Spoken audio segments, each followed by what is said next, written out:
गुज़िश्ता decade में हमने देखा, ये जो साल 2011 से लेकर 2020 तक का डेकेड था, इसके अंदर हमने देखा कि कंटेनमेंट ऑफ चाइना पॉलिसी में तेज़ी आई अमेरिका की। लेकिन कंटेनमेंट ऑफ चाइना पॉलिसी में ये शिद्दत आई, ये स्टार्टिंग यहाँ से नहीं हुई। कंटेनमेंट ऑफ चाइना पॉलिसी की जो स्टार्टिंग है वो इससे भी पिछले वाले डेकेड से हो गई थी स्टार्टिंग। यानी जैसे जैसे चाइना का ट्रेड ग्रो हो रहा था तो अमेरिकन अगर आप देखें 2005-06 से लेकर ही इनको अपने लिए सिक्योरिटी थ्रेट के तौर पर देखना शुरू कर दिया था उन्होंने। उनको लग रहा था कि इसकी जिस तरह से ट्रेड बढ़ रही है तो इसका जियोपॉलिटिकल जो इन्फ्लुएंस है वो भी दुनिया के ऊपर आने वाले दिनों में बढ़ता चला जाएगा। तो 2007 से ही कंटेनमेंट ऑफ चाइना पॉलिसी असल में स्टार्ट हो गई थी। 2007 में एक क्वाड्रिलेटरल सिक्योरिटी डायलॉग हुआ था, क्वाड 4 के नाम से। उसमें 4 मुल्क थे, ऑस्ट्रेलिया, इंडिया, जापान और अमेरिका। ये पहली मर्तबा यूँ समझें कि क्वाड प्लेटफॉर्म, जिसको चाइना एशियन नेटो कहता रहा है, ये उसकी पहली बाज़ाब्ता फॉर्मेशन थी 2007 के अंदर। लेकिन ये आगे बढ़ नहीं पाया था उस वक्त। इसकी 2 वजूहात थी। एक तो ये कि अमेरिका खुद भी दीगर कमिटमेंट्स में बहुत ज़्यादा इंगेज्ड था। मिसाल के तौर पर इराक़ में फंसे हुए थे बुरी तरह से, सीरिया के अंदर थे, लिबिया के ऊपर नज़र थी, अफ़गानिस्तान में वैसे ही थे। बहुत जगहों पे इन्होंने अपने लिए फ्रंट्स खोल रखे थे। तो एक और फ्रंट बिला वजह का इनको सूट नहीं कर रहा था। मोस्टली वो मिडल ईस्ट और अफ़गानिस्तान में इंगेज थे। एक तो अमेरिका का अपना पड्डा था।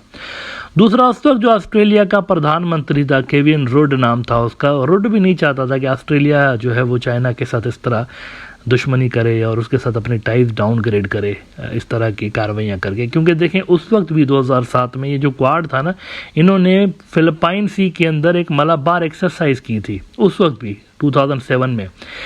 तो इन वजूहात की बुनियाद पे ये क्वाड आगे बढ़ नहीं पाया था। इसको आगे बढ़ने में 10 साल लगे। 2007 से लेकर 17 तक ये सोया हुआ पड़ा था ऐसे ही। मतलब था ज़रूर, इसकी एग्जिस्टेंस थी, लेकिन ये ऐसे सोया हुआ था, किसी काम का नहीं था। 2017 में इसमें एक रूह फूंकने की कोशिश की अमेरिका ने, जान डालने की कोशिश की इस अलायंस के अंदर, और फॉर्मली इसने एक शक्ल अख्तियार की थी। इंडिया को इसमें एक मेन रोल देने की कोशिश की गई थी 2017 में। अब 2 साल पहले इस पे मैंने एक बुक लिखा था पूरा, कि मुझे लगा ये इतना इम्पोर्टेंट टॉपिक है कि इस पे बुक लिखना चाहिए ताकि फ्यूचर रेफरेंसेस के लिए काम आए। इस बुक के अंदर मैंने कहा था, और ये बाय द वे गुज़िश्ता साल अमेज़ॉन पे भी अवेलेबल हो गया था, इस वक्त भी अगर आप चाहें तो अमेज़ॉन पे पड़ा हुआ है। इसकी लिंक जो है नीचे डिस्क्रिप्शन में, इस वीडियो के डिस्क्रिप्शन में आपको मिल जाएगी। Modi's India the weakest link in America's anti China alliance. मैंने इसमें आर्ग्यूमेंट दिए हैं पूरे बुक के अंदर कि क्यों इंडिया का जो मोदी है, मतलब अगर कोई दूसरा होता, जैसे मनमोहन होता या कोई और होता तो शायद कुछ डिफरेंट सिनारियो होता, लेकिन मोदी का जो इंडिया है ये मिसफिट है। वेस्ट वाले इस पे बिला वजह पैसे इन्वेस्ट कर रहे हैं और रिसोर्सेज पंप कर रहे हैं बिला वजह में, ये उनको कोई इसके काम नहीं आएगा। अब ये मेरा अपना एक ख्याल था कि चीज़ें उस तरफ जा रही हैं जहाँ पर कोई ख़ास फ़ायदा अमेरिका को नहीं होगा और ना ही उनके इत्तेहादियों को होगा। इंडिया जो है उनके काम नहीं आएगा। इंडिया सिर्फ अपने मकसद की चीज़ें इनसे निकालेगा और फिर डंप कर देगा इनको, और या फिर ये इंडिया से अपने मकसद की चीज़ें निकालने की कोशिश करेंगे और डंप कर देंगे। लेकिन चाइना के हवाले से कम रेड लाइन शायद इंडिया क्रॉस ना करे, उनकी अपनी मजबूरियां हैं। अब बहुत सारे लोगों ने डिसएग्री भी किया था इस पे, लेकिन आज एक इंटरेस्टिंग मैं आपको ऑब्जर्वेशन दिखाता हूं कि क्वाड के अंदर कुछ मॉडिफिकेशंस हो रही हैं, और लग यूं रहा है कि क्वाड के अंदर इंडिया को साइडलाइन किया जा रहा है, और बल्कि इंडो पैसिफिक स्ट्रेटेजी से ही इंडिया को साइडलाइन किया जा रहा है, और फिलिपाइन को उसकी जगह पर घुसेड़ने की कोशिश की जा रही है इंडो पैसिफिक स्ट्रेटेजी के अंदर। यानी कि जो काम और जो रोल इंडिया चाहता था वो फिलिपाइन को देने की कोशिश की जा रही है। पिछले दिनों वहाँ पर साउथ चाइना सी के अंदर भी एक्सरसाइजेज हुई एसी क्वाड अलायंस की, उसके अंदर इंडिया नहीं था, फिलिपाइन था, बाकी तीनों मुल्क थे, ऑस्ट्रेलिया भी था, अमेरिका भी था, जापान भी था, इंडिया नहीं था, फिलिपाइन था। तो साइडलाइन किया जा रहा है स्लोली इसको इंडिया को इस अलायंस से। अब इंडिया के एक बड़े अच्छे एनालिस्ट हैं के.एन. पंडिता, उनका एक बड़ा ज़बरदस्त आर्टिकल लगा है यूरेशियन टाइम्स के अंदर। कहते हैं कि फिलिपाइंस रिप्लेसेस, इन्वर्टेड कामाज में, रिप्लेसेस इंडिया एज अमेरिकाज की military partner to counter China. Can Manila do what Delhi couldn't? एक सवाल उन्होंने पूछा, बड़ा वैलिड क्वेश्चन है कि न्यू दिल्ली को तो साइड पे कर रहे हैं, लेकिन जिनको हमारी जगह पे लेकर आ रहे हैं, क्या वो इतने कैपेबल हैं कि ये सब कुछ कर सकें? कहते हैं कि with China as a rising global economic and military power with the potential to challenge US supremacy the Indo-Pacific, including the Indian Ocean region, attained extraordinary importance in the US defense chemistry. If all the Western powers led by the US were obliged to confront China at any point in time, the Indo-Pacific region would become the decisive battlefield. ये गजा और Ukraine की जो जंगें हैं ना, इन्होंने थोड़ा सा नक्शा चेंज किया है। अदरवाइज मेरा भी यही ओपिनियन है कि ऑन गोइंग जो कोल्ड वॉर है उसका असल में जो बैटल ग्राउंड है वो हमारा रीजन है, एशिया, यहाँ पे होनी है। ये सबसे ज़्यादा इंपॉर्टेंट जो रीजन है यही है।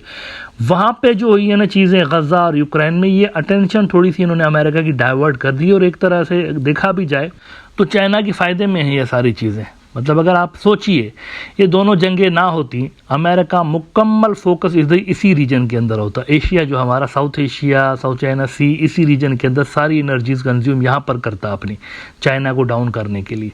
लेकिन वहाँ जंगें हो गई हैं, बड़ी जंगें हुई हैं, इतना बड़ा वहाँ पर एक कॉन्फ्लिक्ट छिड़ा है कि जियो पॉलिटिकल नक्शा चेंज हो गया, तो इसीलिए अटेंशन डाइवर्टेड। अदरवाइज इस इंडियन ओशन रीजन की बड़ी अहमियत है। इसमें पंडिता साहब कहते हैं कि one issue that had given rise to some difference of opinion was whether India should be included in the initiative. Those opting for the exclusion of India from the Indo-Pacific frame argued that India was essentially an ally of Russia and had for long basked in the warmth of Russian patronage. अब India ने recently कुछ ऐसी चीज़ें की हैं जिससे American खुश नहीं है। मिसाल के तौर पर अमेरिका के मना करने के बावजूद इंडिया ने रशिया से ऑयल लिया और अमेरिका उनके ऊपर सैंक्शंस भी नहीं लगा सका। बिलियंस ऑफ डॉलर्स इंडिया ने कमाए। दुनिया के सबसे बड़े ऑयल एक्सपोर्टर्स में इंडिया का नाम आने लगा। इंडिया में कौन सा ऑयल प्रोड्यूस होता है? री एक्सपोर्ट कर रहे थे, अपने मार्जिन लगा के री एक्सपोर्ट कर रहे थे। बड़ा माल कमाया इंडिया ने, बड़ा पैसा कमाया और बड़ा अच्छा किया उन्होंने ये। लेकिन अमेरिका को तो सूट नहीं कर रही थी ना ये चीज़ें, तो अमेरिकन से एक तो उस पर नाराज़ हो गए। दूसरा, बहुत सारी चीज़ें ऐसी भी थी चाइना के हवाले से जो कि अमेरिका चाहता था इंडिया करे, लेकिन वो जो गलवान के अंदर 2020 में हुआ उसके बाद इंडिया की हिम्मत नहीं पड़ रही थी वो सब करने की। उनको पता था कि करेंगे तो मजीद बॉर्डर्स के ऊपर इम्पैक्ट पड़ेगा, और आपने देखा कि इंडिया और चाइना के रिलेशंस वैसे ही ख़राब रहे उसके बाद मुसलसल। लेकिन इंडिया रेड लाइन को क्रॉस नहीं करना चाहता, मतलब टू बी वेरी ऑनेस्ट उसको नहीं करना चाहता। इवन जयशंकर ने भी रिसेंटली कुछ ऐसी स्टेटमेंट्स दी हुई हैं जो कि साफ तौर पर यानी वेस्ट के खिलाफ भी थी, नेटो के खिलाफ उन्होंने स्टेटमेंट दी। किसी ने उनसे पूछा कि अगर आप नेटो का हिस्सा होते तो क्या, तो जयशंकर ने कहा कि नेटो की जैसी मेंटेलिटी हमारी नहीं है। दूसरे लफ्ज़ों में उन्होंने ये साफ कर दिया कि ये जो एशियन नेटो और ये सारा कुछ क्रिएट करने की कोशिश की जा रही थी, गालिबन इन्होंने ठेंगा दिखा दिया कि हम जो है ना इस तरह की चीज़ों में नहीं पड़ेंगे, हम सिर्फ क्वाड से वो चीज़ें लेंगे जो हमारे इंटरेस्ट में है। अब आपके इंटरेस्ट में अगर हैं और अमेरिका के इंटरेस्ट में नहीं है तो अमेरिका क्यों देगा आपको भाई उस तरह के बेनिफिट। अब फाइनल जो एनालिसिस है वो ज़रा मैं आपको दिखाना चाहूँगा। के.एन. पंडिता साहब की बड़ी इंपॉर्टेंट बातें कर रहे हैं। कहते हैं कि in the final analysis American pressures to force India to adopt a belligerent stance against China will not work because India joined Quad 4 essentially with the objective of boosting trade relations with the Quad countries on the common premise that free movement of ships across the Indian Ocean and South China Sea is guaranteed. Only time will show what the Quad will or will not achieve in the context of Indo-Pacific security under changed circumstances. India को sideline किया जा रहा है, लेकिन मैं ज़ाती तौर पर समझता हूँ फिलिपाइन कुछ भी नहीं है इंडिया के सामने। To be very honest with you, Philippine की और इंडिया की पावर को कंपेयर करें कुछ भी नहीं है। Philippine is not that much powerful, उसकी जियोग्राफी है सिर्फ उसके पास। उस चाइना के पास साउथ चाइना सी के अंदर है ना, वो साउथ चाइना सी है, उधर साउथ चाइना सी है, शिपिंग लाइन्स हैं, ताइवान है, बहुत कुछ है वहाँ पर।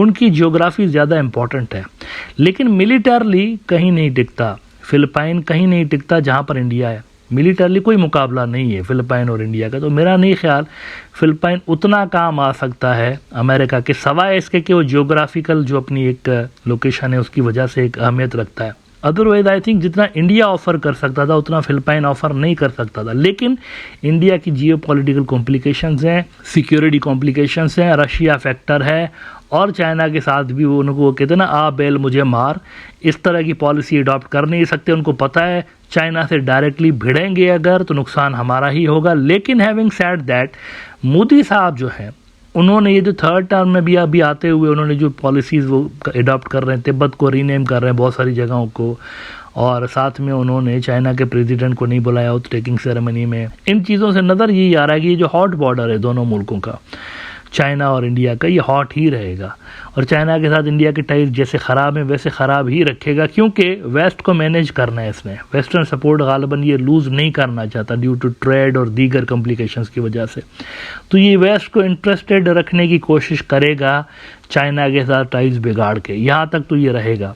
और साथ में क्वाड के अंदर भी रेलेवेंट रहने की थोड़ा सा कोशिश मोदी साहब कर सकते हैं, मज़ीद चाइना के साथ अपने टाइज को डाउनग्रेड करके। लेकिन ये बड़ा डेंजरस काम है। अगर इस सारे प्रोसेस के अंदर उन्होंने रेड लाइन क्रॉस की तो इसका इम्पैक्ट उनको फिर हिमालय के बॉर्डर्स के ऊपर दोबारा से हो सकता है कि नज़र आ जाए।